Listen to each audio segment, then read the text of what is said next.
What would you do if the Duke believed his physician-heir's word over yours while his son was dying between you? Henry Hawthorne's pulse had fallen so low that the household doctor ordered another full spoon of medicine. Eliza Ward smelled the bottle and recognized a bitter note that did not belong in a child's fever tonic. Her father had trained her to measure remedies before his apothecary shop was destroyed by scandal. Every instinct told her the next dose would stop Henry's heart.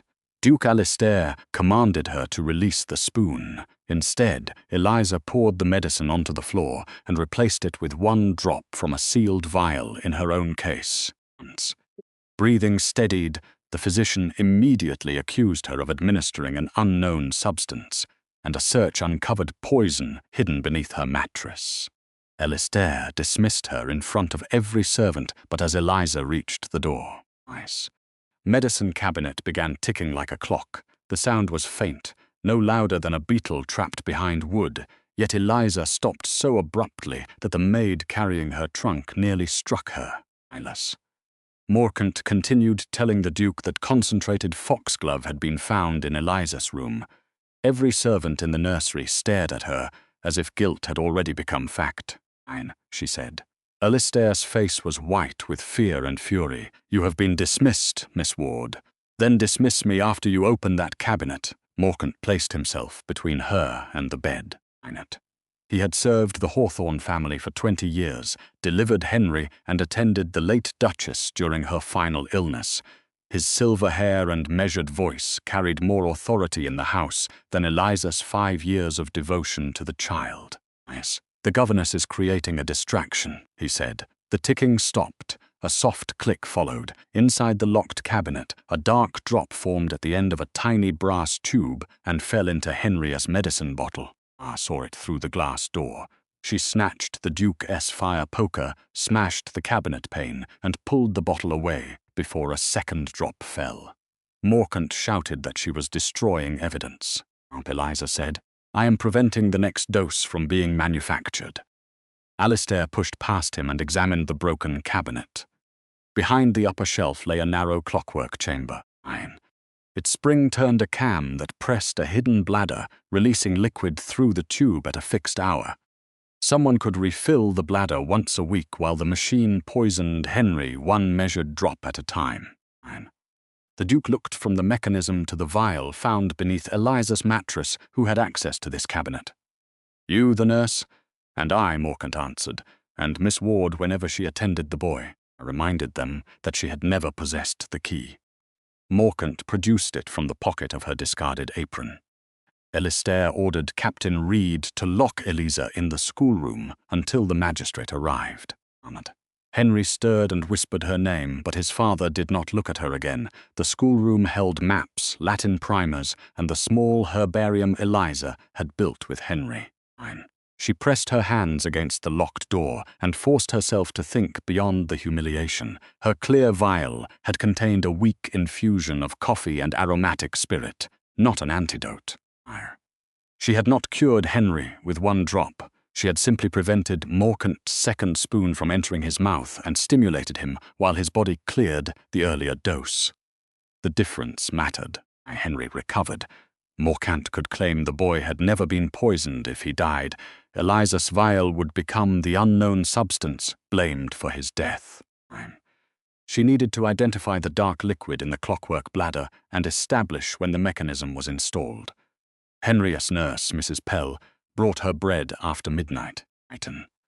The older woman had been frightened into silence, but could not bear hearing Henry cry for Eliza, she admitted. Morcant had ordered the medicine cabinet removed for repairs 3 weeks earlier. Returned with a new brass lock and a faint smell of machine oil. Morcant told everyone the ticking came from wood settling in winter. Mrs. Pell had also seen Lord Rupert Hawthorne, last indebted cousin and next adult male, in the succession, leave the nursery late. One evening she did not see him enter. Eliza asked for the medicine spoon. Mrs. Pell smuggled it inside a napkin. Almark crossed the handle at the level Morcant called 1 teaspoon, but the bowl held nearly half again as much as the standard spoon in Eliza's case. Someone had increased every dose without changing the written prescription. Mother Gideon Ward had taught her that poison cases were rarely solved by dramatic symptoms. They were solved by vessels, measures, labels, residue, and time. 12 years earlier, Gideon had been accused of preparing the draught that killed the late Duchess Beatrice Hawthorne. Morcant testified that the bottle carried Ward's seal and contained a fatal concentration. His shop, his license, and eventually his life in debtoress prison. Eliza had accepted the disgrace in silence to obtain work. Alistair knew her father's name, but believed she was a distant relation rather than his daughter. Someone who knew the truth had hired her into the same house where Gideon was ruined. Perhaps they expected her training to make her a useful scapegoat. At dawn, the magistrate questioned Eliza in the Duke's library. Displayed the poison vial from beneath her mattress, the cabinet key from her apron, and a page in her handwriting calculating Henry's weight against a lethal foxglove dose. I recognized the page. It came from a lesson in proportion she had taught Henry using harmless syrup, but the words had been altered. Morcant asked why she carried stimulant tincture in a locked personal case. She explained that female employees were often denied physicians when ill, so her father had taught her to keep simple remedies. The magistrate found her reasoning suspicious. Alistair stood behind his desk, exhausted from watching Henry. He asked only one question. "Did your father prepare my wife as final medicine?" Eliza answered truthfully. He prepared the bottle according to the prescription he received. I'd write that prescription. The Duke understood at last who she was. Pain twisted into betrayal. You entered my house under another name. Ward is my name. You concealed the connection. Because your physician destroyed every chance my father had to defend himself. Alistair ordered the hearing delayed until Henry could speak, but he confined Eliza to a servant's room under guard. He still protected Morcant's reputation while treating her history as guilt. Henry improved over the next day because the clockwork bottle had been removed. Morcant claimed this proved his treatment worked and announced that Eliza's interference had merely frightened the household. The doctor received praise for saving the heir. I watched from an upstairs window as Alistair thanked him before visiting neighbors. It was the same theft her father had suffered. The person controlling the explanation controlled the truth. Captain Reed, however, brought her the clockwork mechanism wrapped in cloth. Alistair had ordered him to preserve it rather than let Morcant take it. The device bore the mark of Jonas Pike, a maker in the market town. Reed agreed to escort Eliza there in secret if she promised not to flee. Pike recognized the mechanism immediately. Lord Rupert had commissioned it as an automatic scent dispenser for a sick room, uncashed and requiring silence. The watchmaker had retained a sketch because the design was unusual. 3 weeks earlier, Morcant returned alone and requested a stronger spring capable of compressing a medicinal bladder. Pike refused. Someone later broke into his workshop and stole the spring. On the road home, a carriage forced Reed's vehicle toward a quarry edge. Eliza seized the reins while Reed fought the masked driver who jumped aboard. Childhood deliveries through crowded London streets had taught her to control frightened horses. She steered into a hawthorn hedge rather than over the drop. Reed was wounded in the shoulder. Acker fled and left behind a black kid glove dusted with yellow powder. Eliza folded it into paper without touching the residue. At Hawthorne Hall, Morcant declared the powder ordinary sulphur from the stables, and noticed he identified it before the packet was opened. Alistair noticed too. For the first time, he refused to let Morcant remove the evidence. The Duke questioned Pike personally and returned with the watchmaker's signed statement. Yet Lord Rupert produced witnesses, placing him in London when the cabinet was installed. He claimed he commissioned the scent device as a gift for Henry, and knew nothing of its alteration. Morcant suggested a resentful Eliza had stolen the mechanism, added the bladder, and planted it. The theory required access she did not have, but the cabinet key found in her apron gave it shape. Moved her from the locked servant's room to a guest chamber and posted a guard outside for protection rather than confinement.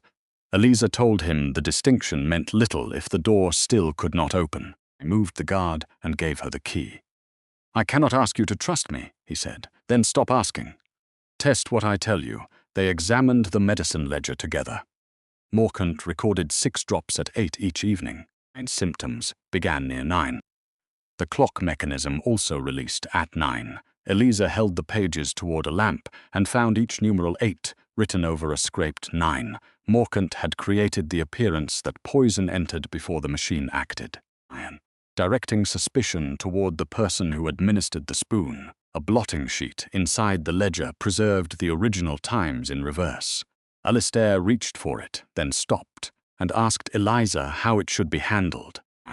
She placed it between clean boards and sealed both with their signatures. Their cooperation changed the silence between them. Alistair confessed that after Beatrice died, he had trusted Morcant because the physician provided a simple explanation. Ward made an error.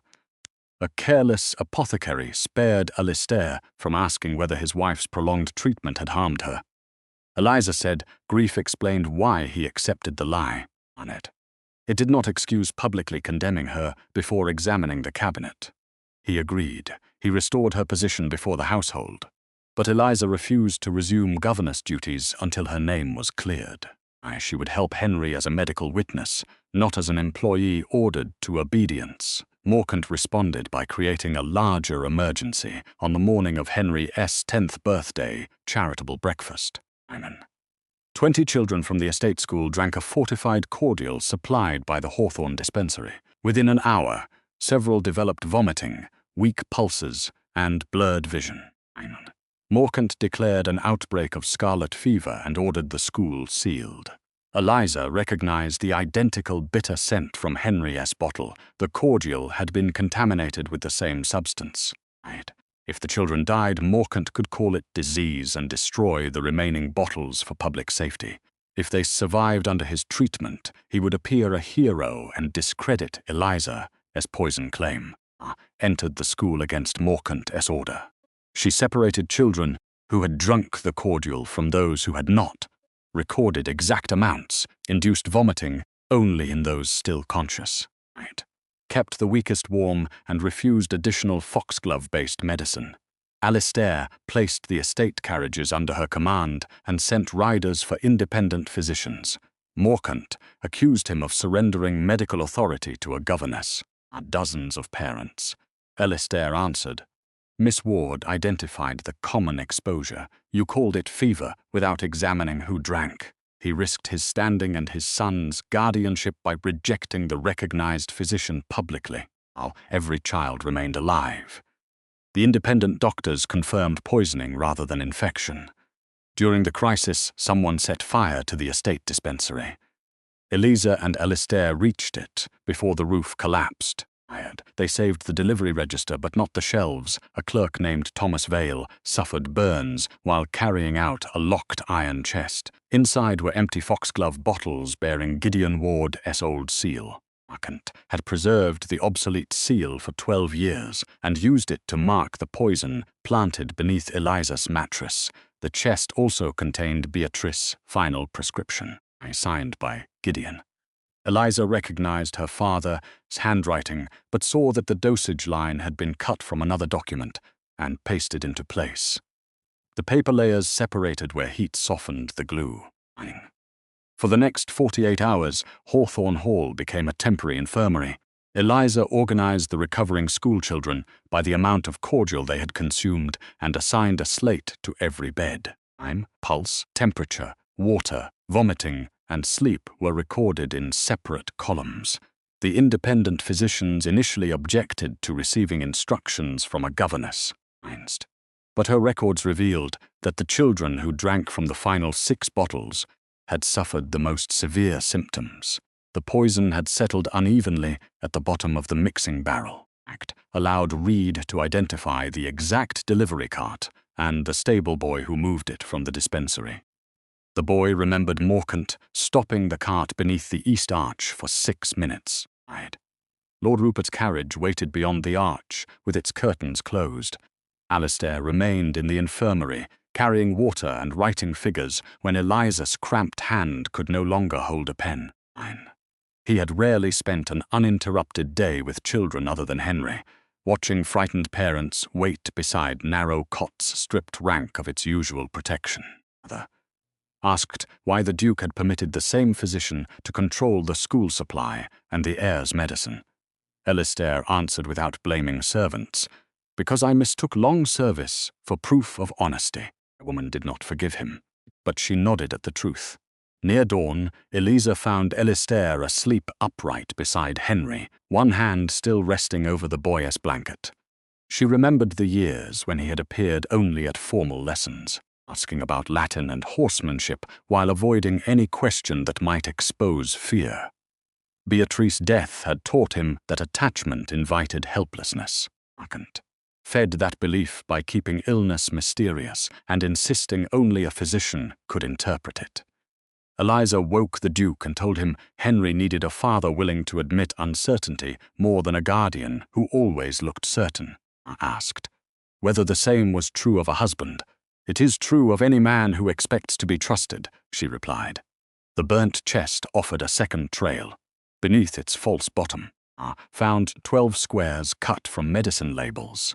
Each retained a fragment of date and batch number. Gideon had designed his labels with tiny alignment dots so apprentices could place text correctly. The dots on the false labels leaned left, while authentic examples in Eliza's formula book leaned right. Morcant had copied the visible seal, but overlooked the printer S guide marks. Vale, conscious despite his burns, confirmed that the chest had arrived from Rupert S. London house before the dispensary fire. He had hidden it, because Morcant ordered him to destroy its contents. Saving the chest was his attempt to correct that silence. Alistair offered Thomas money. Eliza stopped him before the clerk could misunderstand. Witnesses bought by a duke would be attacked as easily as witnesses bought by Rupert. Instead, Alistair guaranteed Thomas medical care in writing and placed the agreement with the magistrate before asking for testimony. The distinction impressed Eliza. He was learning that a just action required visible structure, not merely honorable intent. They visited Beatrice's sealed rooms to search for her medical diary. Alistair had not entered since her death. Dust covered the piano, dried flowers remained beside the bed. A finished child's garment lay in a basket. His composure broke when he found Beatrice's spectacles beside an open book. Eliza did not comfort him by pretending guilt was useless. She said grief had been used to make him surrender judgment, and the only answer was to reclaim it.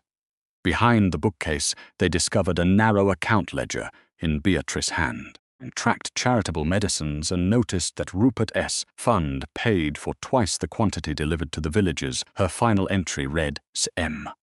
Says I imagine the difference. Believes the figures. If anything happens, ask which bottle was never opened." The initials connected Morcant and Gideon to the dispute without proving murder, but they established why both men became targets. In a locked dressing case stood an unopened cordial bottle from Beatrice's last prescription. Its wax remained intact. Eliza did not break it. She summoned the magistrate and physicians, and Mrs. Pell to witness the opening. The contents contained the harmless strength Gideon recorded in his formula book. The bottle administered to Beatrice 12 years earlier must therefore have been substituted after leaving his shop. The witnesses sealed the surviving liquid and label for the first time. Alistair possessed physical evidence that his wife and Gideon had both been betrayed. Morcant disappeared before the magistrate could question him. Lord Rupert remained at Hawthorne Hall and expressed horror that a trusted doctor had betrayed the family. He offered to help Alistair protect Henry's succession by blaming Morcant alone. The offer was too convenient. Eliza compared the dispensary delivery register with the household accounts. Every contaminated batch had been paid through a charitable fund controlled by Rupert, yet his signature never appeared. A clerk used the initials R.H., which Rupert claimed belonged to the dead Duchess Beatrice's secretary, Robert Hale, Thomas Vale, recovering from his burns. remembered that Hale had been dismissed months before Beatrice died. Someone continued using the dead man S initials for 12 years. Henry provided the next clue. The boy admitted Morcant had asked him to keep a secret game. At 9, each evening, Henry listened for the cabinet tick and marked it with a star in his astronomy notebook. Morcant said the sound measured whether Henry was brave enough to become Duke. On nights, when Lord Rupert visited, the tick occurred twice. Henry also remembered seeing a black glove near the cabinet, its wrist fastened by a silver button shaped like a hawk. As formal gloves carried identical buttons, but Alistair warned that childhood memory would not convict a peer.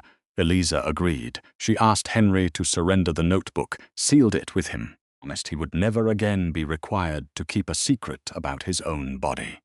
Captain Reed found Morcant at an abandoned hunting lodge belonging to Rupert. By the time guards arrived, the musician had swallowed poison. A letter beside him confessed to every act: Beatrice's death, Gideon's ruin, Henry's poisoning, the school cordial, and the dispensary fire. Had no accomplice. Rupert presented the confession as complete proof and demanded the scandal end before the Crown reviewed Henry's guardianship. Alistair nearly accepted, examined the physician's body, and the room Morcant's fingers were clean. Although the confession was written in fresh ink, the poison cup stood on his right, had lost the use of his right hand after a carriage injury 6 years earlier, and always drank with his left. Most tellingly, the confession called Henry's medicine purple foxglove tincture. Actual preparation was colorless. Only Eliza's test solution had turned it violet, and Morcant had not been present when she later explained the reaction to Alistair. Someone wrote the confession using details overheard imperfectly. Morcant was not yet dead. Eliza detected a shallow breath beneath the apparent stillness. The poison was a heavy sleeping draught, not the foxglove mixture named in the letter. Wiped him awake, used warm coffee, and ordered Reed to carry him to a guarded room. Rupert attempted to stop them, claiming moving the physician would kill him. Alistair chose Eliza's judgment and survived, but when he woke, he seemed terrified of speaking. Rupert held the mortgage on his daughter's home and had threatened to turn her family into the street. Morcant admitted altering the cabinet and prescriptions, yet insisted Rupert designed the plan. He had also falsified Beatrice's treatment years earlier after she discovered Rupert diverting charity funds. Gideon Ward questioned the dangerous dosage, so Rupert forged the prescription and Morcant testified against him. The physician's confession was useful, but compromised. He had lied for years and now hoped for mercy. Rupert moved quickly. He petitioned the Lord Chancellor to remove Alistair as Henry's guardian, arguing that the Duke had allowed an unlicensed governess to practice medicine, concealed a poisoning scandal, endangered schoolchildren by resisting quarantine. Until a formal inquiry, Henry would be placed under the supervision of his nearest male relative Rupert. The hearing was set at Hawthorne Hall in 3 days. Then the preserved evidence began disappearing. The clockwork mechanism was stolen from Captain Reed's locked cabinet. The blotting sheet from the medicine ledger was replaced with blank paper. Thomas Vale vanished from the infirmary, and Morcant's guarded room was found open. Rupert's agent spread rumors that Eliza and Alistair were lovers who invented poison to hide improper conduct in the nursery. As social callers stopped coming. Parents who had thanked Eliza at the school now avoided her in the village. Alistair offered to send her abroad with money and a letter clearing her employment record. Heard the old pattern beneath his kindness. Remove the woman, preserve the house, control the damage. You dismissed me when believing me was inconvenient, she said. Now you would protect me by making me disappear, not defend himself. Instead, he asked what she needed. Eliza wanted public authority to examine every medical record, question servants without Morcant's approval, and speak at the guardianship hearing in her own name. And it would make Alistair appear even more controlled by her. He signed the order anyway and sent copies to the magistrate, the trustees, and every household department. I began again with what could not be stolen. physical traces and independent memories, Jonas Pike still possessed his original clockwork sketch. Henry's astronomy notebook remained sealed in the boy's own strongbox, and the standard medicine spoon was in Eliza's personal case, while the oversized spoon used by Morcant had been catalogued by an independent doctor after the school poisoning. The burnt prescription retained the pasted dosage strip. Finally, the yellow powder on Rupert's glove had been identified as dye from canary-colored sealing wax used exclusively by his London banker. The same wax filled tiny cracks around the false cabinet key found in Eliza's apron, proving it had been cast from an impression and finished in Rupert's office. Mrs. Pell revealed where the missing evidence went. A laundry boy saw Rupert's valet carry a long parcel toward the ice house, and the clockwork device frozen inside a block of ice, intended to rust beyond examination when melted. The iron components had begun corroding, but Pike's serial mark remained on the brass cam. In the drainage channel beneath the ice house, they recovered fragments of the stolen blotting sheet. Eliza reassembled them on linen. Enough reversed numbers remained to show that the ledger times had been scraped and changed. Thomas Vale returned voluntarily on the eve of the hearing. Rupert's men had taken him to London and offered passage to America if he signed a statement accusing Eliza of ordering the dispensary fire. He pretended to agree, memorized the address of the solicitor who prepared it, and escaped at a coaching inn. The solicitor's clerk agreed to testify after learning Rupert planned to blame him for the forged confession, and also chose to speak when Alistair placed the physician's daughter and grandchildren beyond Rupert's financial reach. Alistair paid the mortgage openly and declared it a protection for witnesses, as for testimony.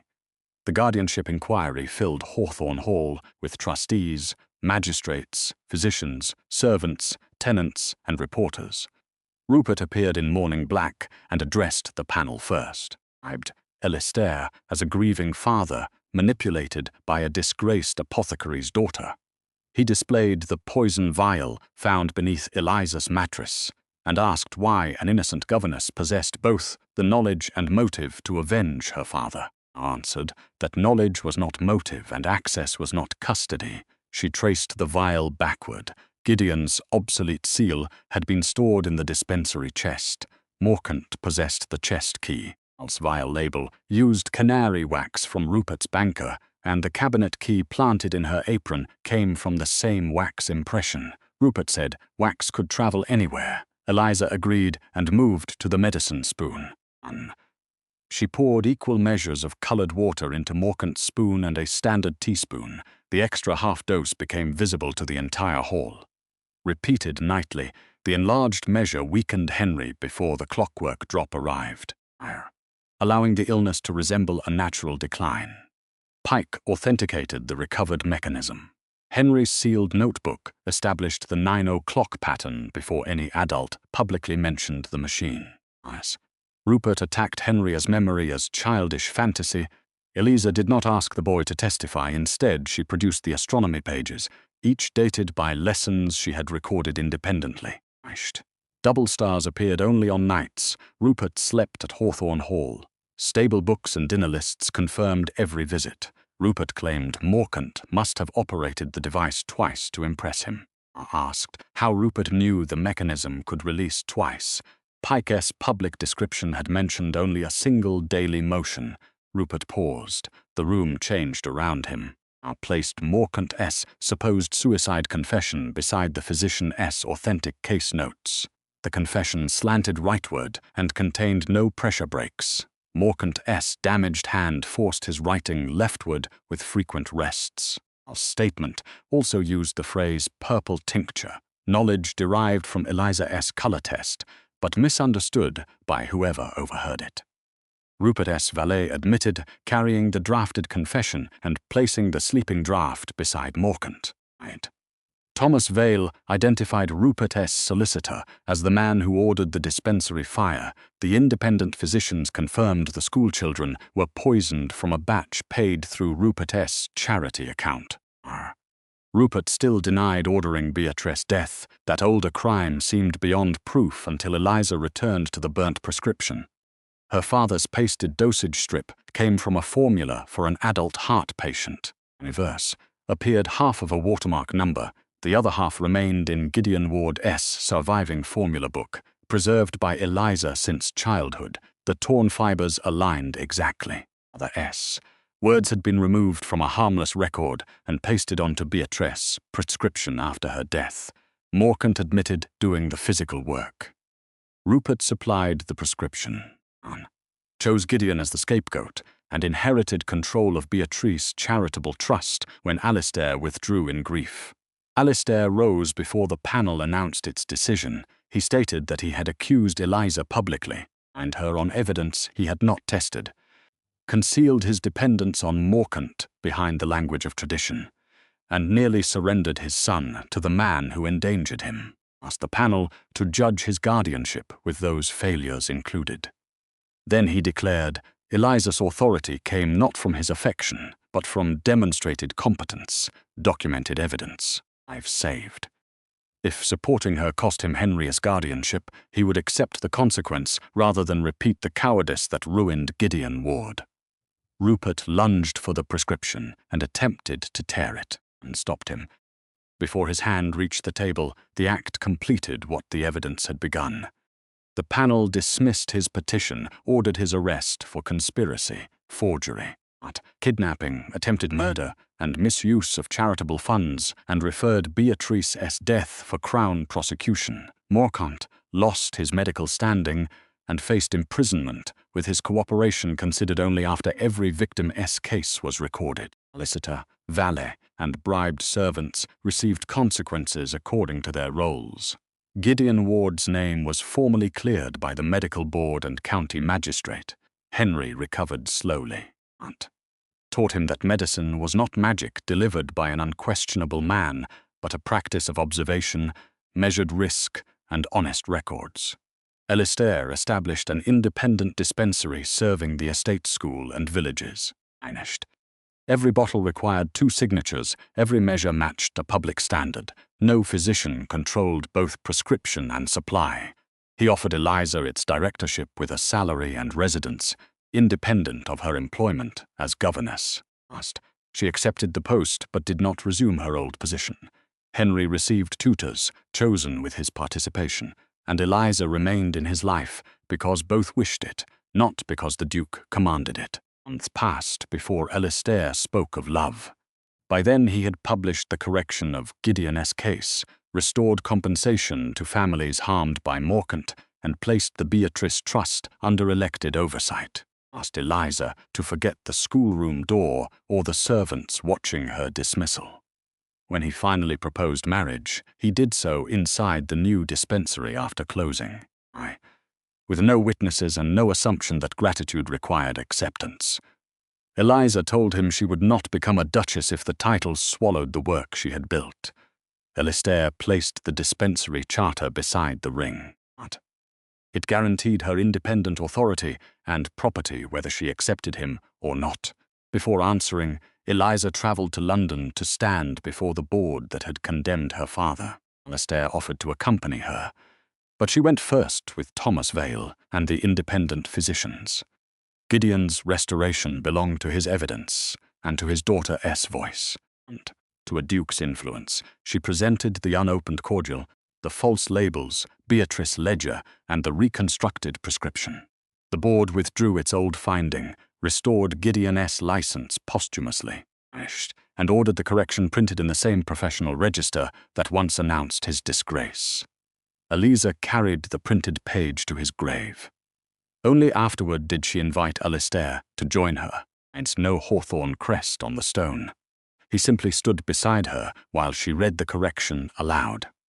Eliza made him wait 1 week. On the 7th evening, Henry stood between them, holding the same medicine spoon that had exposed the false dosage. Eliza poured water to the proper line and asked the boy to check it. Henry did, then handed the spoon to his father. "Nice," he said. Alistair smiled without hiding the tears in his eyes. Eliza accepted the proposal on 3 conditions: no locked doors used as judgment, no authority protected from evidence. My child taught that obedience mattered more than speaking of pain. Alistair agreed in writing before she allowed him to place the ring on her hand. Their wedding was small. Appel, Captain Reed, Jonas Pike, Thomas Vale, and the recovered schoolchildren attended. At the breakfast afterward, Henry's medicine cabinet stood open in the dispensary exhibition room, and the hidden tube had been removed, but the clockwork cam remained behind glass beside Gideon Ward's cleared license.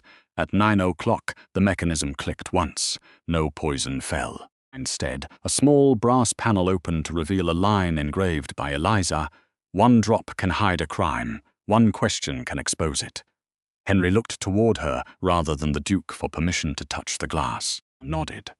Alistair stood beside them, no longer demanding trust before proof.